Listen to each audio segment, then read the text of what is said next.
बिस्मिल्लाहिर्रहमानिर्रहीम। अस्सलाम वालेकुम। आई होप आप सब लोग खैरियत से होंगे। वन चैप्टर की लास्ट एक्सरसाइज कल हमने स्टार्ट की थी, उसका पहला क्वेश्चन हमने सॉल्व कर लिया है। हमने ये सॉल्व किया कि क्रेमर रूल क्या होता है, इन्वर्जन मेथड क्या होता है। मोस्ट इंपॉर्टेंट सवाल था आपके पॉइंट ऑफ व्यू से भी। अब इसके जो रिमेनिंग क्वेश्चन हैं 4, वो हैं वर्ड्स प्रॉब्लम। स्टेटमेंट की फॉर्म में आपके पास क्वेश्चन पूछ सकते हैं पेपर में, उन्हें वर्ड्स प्रॉब्लम कहते हैं। अब वर्ड्स प्रॉब्लम को आपने सबसे पहले इक्वेशंस लिखनी है, इक्वेशंस को देन आपने मैट्रिक्स में चेंज करना है, वो सारे हम डिस्कस करेंगे। मैं आपको ये जो वर्ड्स प्रॉब्लम हैं लिखी हुई, इनको मैं जस्ट इक्वेशन बना के और मैट्रिक्स बना के बता दूंगा। आगे जो 2 मेथड सॉल्व करने हैं वो आपने खुद सॉल्व करने हैं, प्रैक्टिस करनी है। जिस तरह मैंने प्रीवियस लेक्चर में इन्वर्जन मेथड और क्रेमर रूल सॉल्व किया, अगर वो वीडियो आपने नहीं देखी तो अभी तक मैंने डिस्क्रिप्शन में उसकी लिंक भेजी है, वो आप बल्कि सेंड की है, वो आप वहाँ से देख सकते हैं। और कोई भी प्रॉब्लम हो कमेंट करके आप मुझसे पूछ सकते हैं। इसके जो रिमेनिंग क्वेश्चन हैं 2, 3, 4, 5 ये वर्ड्स प्रॉब्लम है। मैं इनकी इक्वेशंस भी बना देता हूँ और इन्हें मैट्रिसेस में भी लिख देता हूँ। जो सॉल्व करना है 2 मेथड से, एक है इन्वर्जन मेथड और दूसरा है क्रेमर रूल, वो आप खुद ट्राई कीजिए। जैसे है क्वेश्चन नंबर 2, आपसे सवाल पूछ रहे हैं use matrices to solve these problems. इनको दोनों मेथड से करना है। आपको पेपर में कोई एक पूछ देंगे कि इन्वर्जन मेथड से करो या क्रेमर रूल से करो। तो क्वेश्चन नंबर 2 की पहले जो आपके पास स्टेटमेंट गिवन है उससे हम इक्वेशन लिखने की कोशिश करते हैं। क्वेश्चन नंबर 2,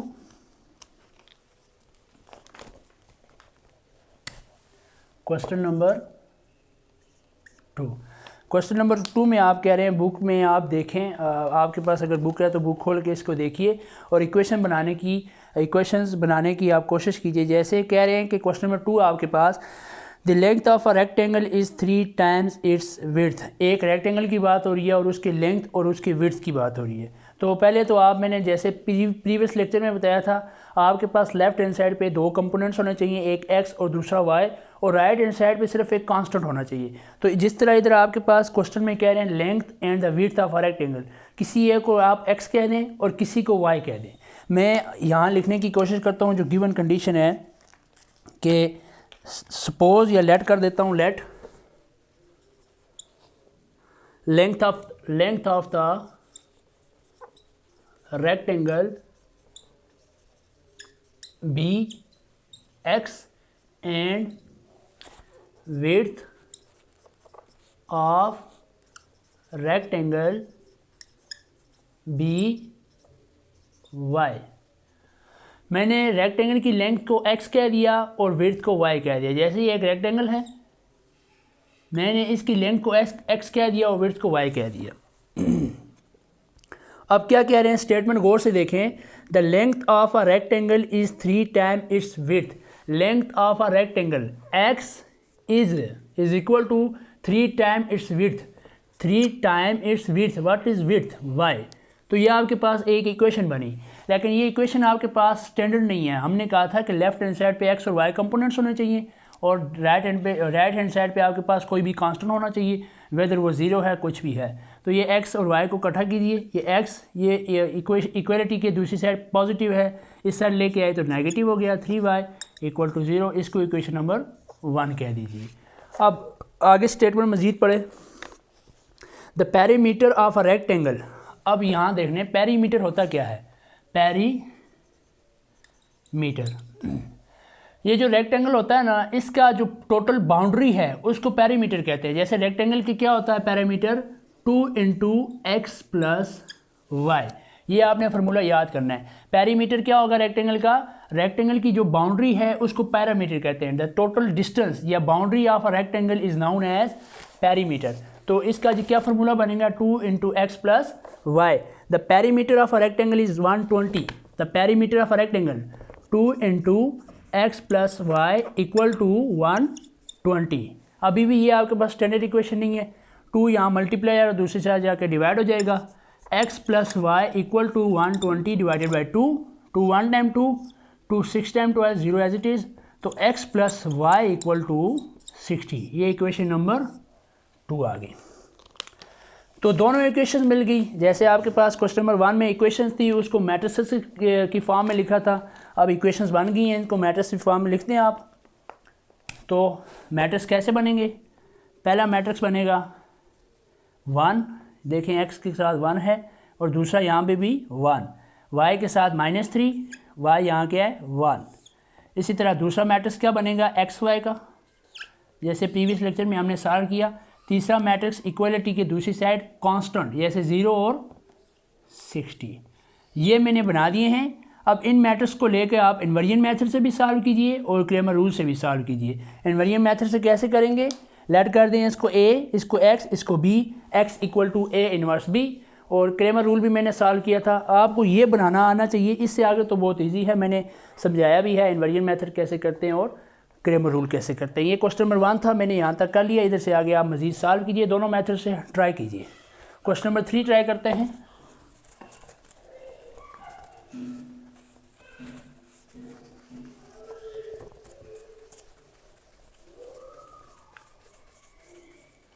क्वेश्चन नंबर 3 में कह रहे हैं आपसे, mister Arsalan purchase 5 air coolers and 5 air conditioners of a company. पहली ही स्टेटमेंट से देख के पता चल जाता है किन दो चीज़ों का जिक्र हो रहा है। यहाँ पे आपके पास एक एयर कंडीशन का जिक्र हो रहा है और दूसरा एयर कूलर का जिक्र हो रहा है। तो फिर सपोज कर दें क्वेश्चन नंबर 3, क्वेश्चन नंबर 3, तो सपोज कर दें या लेट कर दें, late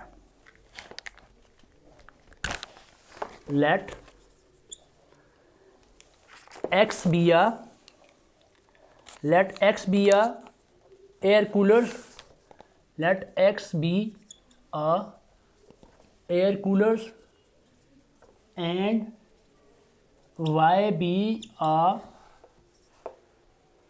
air conditioners. So according to given condition, given condition,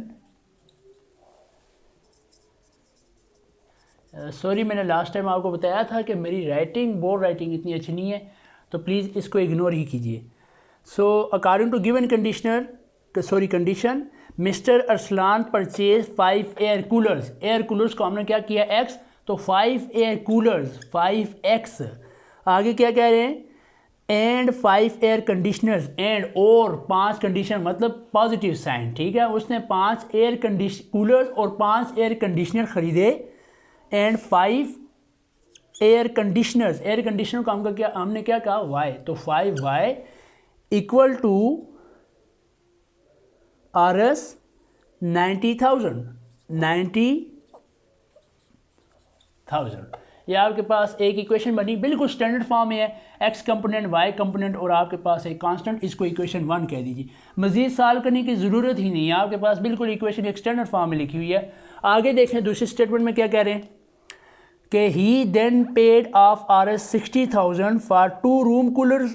उसने 2 रूम कूलर्स के लिए पैसे दिए 60,000। कितने रूम कूलर्स के लिए, 2 रूम कूलर्स मतलब 2x, and 4 air conditioner. 4 air conditioner क्या था y, 4 कंडीशनर, कितने पैसे दिए उसने 60,000। ये भी स्टैंडर्ड फॉर्म में लिखी हुई है, तो इसको इक्वेशन नंबर 2 कह दीजिए। इसमें तो कुछ सॉल्व करने की ज़रूरत ही नहीं। अब मैट्रिक्स फॉर्म इसकी क्या बनेगी, इन मैट्रिक्स फॉर्म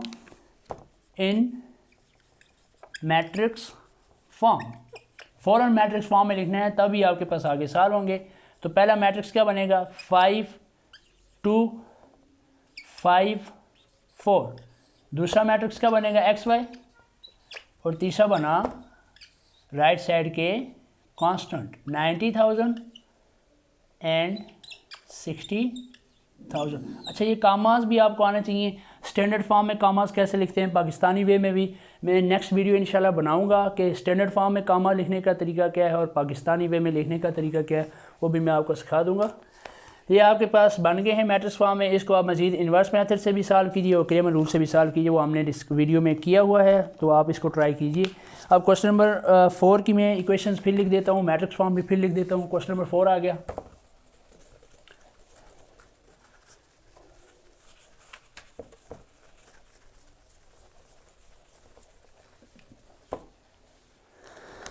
क्वेश्चन नंबर 4 में कह रहे हैं Mrs Habib bought 6 kg cooking oil and 5 kg sugar and paid Rs 360। अब पहली स्टेटमेंट में फिर पता चल गया, दो चीज़ों का जिक्र है, एक कुकिंग ऑयल का है और दूसरा शुगर का है, एक घी का और ऑयल का है और दूसरा चीनी का जिक्र है। कह रहे हैं कि मिसेस हबीब जो है, हबीब की जो वाइफ है, उसने खरीदे हैं 6 किलोग्राम कुकिंग ऑयल और 5 किलोग्राम शुगर 360 रुपये के। तो फिर आप लेट कर दें, लेट एक्स बी आ cooking oil and Y be. आप एक्स वाई किसी दोनों में से किसी को भी दे सकते हैं, फ़र्क नहीं पड़ता। हाँ, ये होगा कि जो एक्स का आंसर आ रहा था वो वाई का आएगा, जो वाई का आ रहा था वो एक्स का। तो इसमें चेंजिंग से कोई प्रॉब्लम नहीं है, आप कर सकते हैं change. And Y be a sugar. So according to given condition,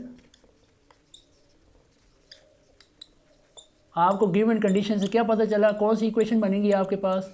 so according to given condition एक इक्वेशन बन गई आपके पास, Mrs Habib bought 6 kg cooking oil, मतलब 6 kg cooking oil. Cooking oil को हमने क्या कहा, X, so 6x and 5 kg sugar, और साथ चीनी भी खरीदी, तो प्लस 5 kg शुगर। 5 शुगर को हमने क्या कहा, y, तो 5y कितने के खरीदे, इक्वल टू 360। तो देखें ये भी स्टैंडर्ड फॉर्म में है, एक्स वाई और इक्वल टू आपके पास एक कांस्टेंट, इसको इक्वेशन 1 कह दीजिए। आगे स्टेटमेंट दूसरी में क्या कह रहे हैं, मिसेस हबीब आल्सो परचेज, उसने और भी ख़रीदा क्या, 3 kg cooking oil, again 3 kg cooking oil को हमने एक्स का 3x प्लस, और ऑयल भी और साथ चीनी और भी खरीदी, प्लस 7 kg शुगर, मतलब 7 kg शुगर को हमने y का 7y इक्वल टू 315। कितने के खरीदे, 315। ये यूटिलिटी स्टोर से खरीदे, ठीक है। ये भी आपके पास एक स्टैंडर्ड फॉर्म में है, तो इसको इक्वेशन 2 कह दीजिए। मज़ीद आगे पढ़ने की ज़रूरत नहीं है, आपके पास इक्वेशन स्टैंडर्ड फॉर्म है। इन मैट्रिक्स फॉर्म में लिखें, इन मैट्रिक्स फॉर्म। पहला मैट्रिक्स बना आपके पास 6 3 5 7, दूसरा मैट्रिक्स बना आपके पास x y, और तीसरा मैट्रिक्स बना आपके पास 360 और 315। यहाँ से मज़ीद आप सॉल्व कीजिए, एक इन्वर्स मेथड से और दूसरा क्रेमर रूल से। इसका लास्ट क्वेश्चन है, क्वेश्चन नंबर 5 हम ट्राई करते हैं।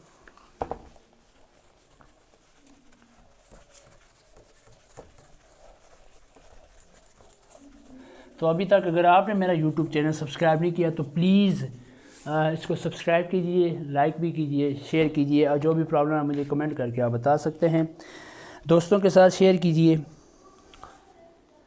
क्वेश्चन नंबर 5 है आपका,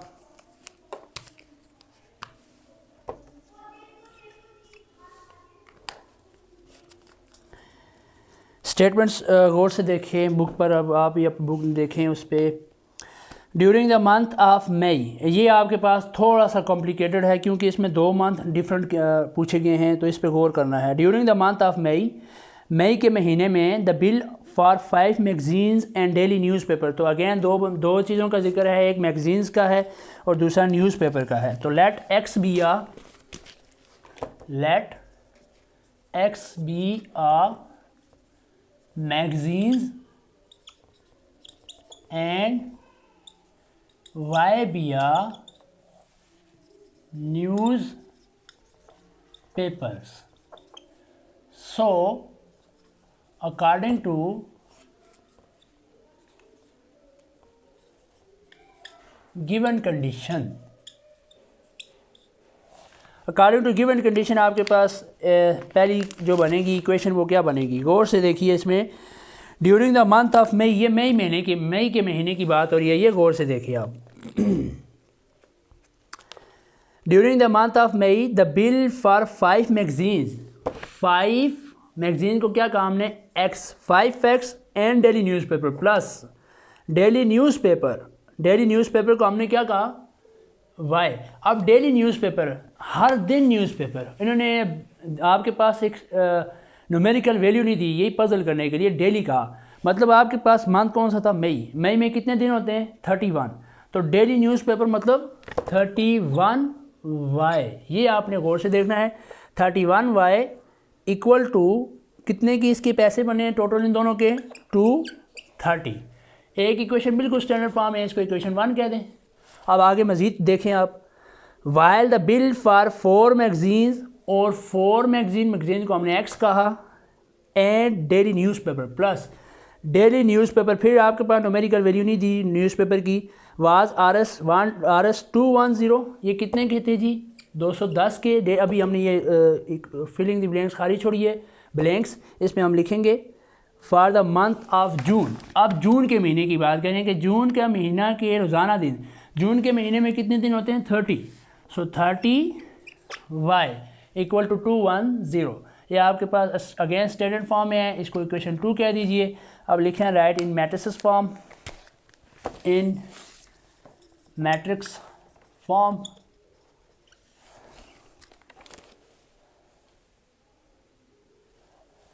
मैट्रिक्स फॉर्म में हमने लिखा है इसको, मैट्रिक्स फॉर्म में क्या आ जाएगा आपके पास, सबसे पहले 5 4 31 30, अच्छा इसके बाद x y अगेन, इसके बाद 230 210। ये मई और जून का महीना आप एक बार देखिएगा 31 किसके हैं और 30 किसके हैं। मेरे ख्याल से 31 मई ही के हैं और 30 जून के हैं। तो ये आपके पास एक मैट्रिक्स फॉर्म बन गई। अगर आपके जून के 31 है तो इसको 31 नीचे लिख दीजिएगा, 30 ऊपर, वरना है असल में 31 ही है एज श्योर जो मुझे पता है। तो ये आपके पास मैट्रिक्स फॉर्म बन गई है। इसको आपने अब इन्वर्स मेथड से भी करना है, क्रेमर रूल से भी करना है। तो आज आपका चैप्टर नंबर 1 कंप्लीट हो गया। पूरे हमने उसको हर सवाल समझने की पूरी कोशिश की है। अब जो इसकी रिमेनिंग आपकी रिव्यू एक्सरसाइज है वो एक टीचर को ख़ुद भी नहीं करनी चाहिए। हर टीचर यही कहता है कि स्टूडेंट को खुद ही ट्राई करनी चाहिए, क्योंकि ये रिव्यू एक्सरसाइज स्टूडेंट ही के लिए होती है। आप प्रैक्टिस कीजिए रिव्यू एक्सरसाइज को, उसमें जो भी प्रॉब्लम हो आप मुझे कमेंट करके बता सकते हैं। डिस्क्रिप्शन में मेरा व्हाट्सअप नंबर भी गिवन है, आप मुझे वहाँ भी अपनी प्रॉब्लम शेयर कर सकते हैं। जो रिव्यू एक्सरसाइज है उसके हर सवाल आप रफ कॉपी पे ट्राई करें और जो भी उसमें प्रॉब्लम है वो ज़रूर शेयर कीजिए। तो ये आपका पहला चैप्टर जो है वो एंड हो गया है। आई होप आपको समझ आई होगी। तो प्लीज़ ये मेरा यूट्यूब चैनल आप सब्सक्राइब कीजिए ताकि मैं और इन्फॉर्मेटिव वीडियो आपके लिए बना सकूं और नॉलेज हम हासिल कर सकें। So thank you so much.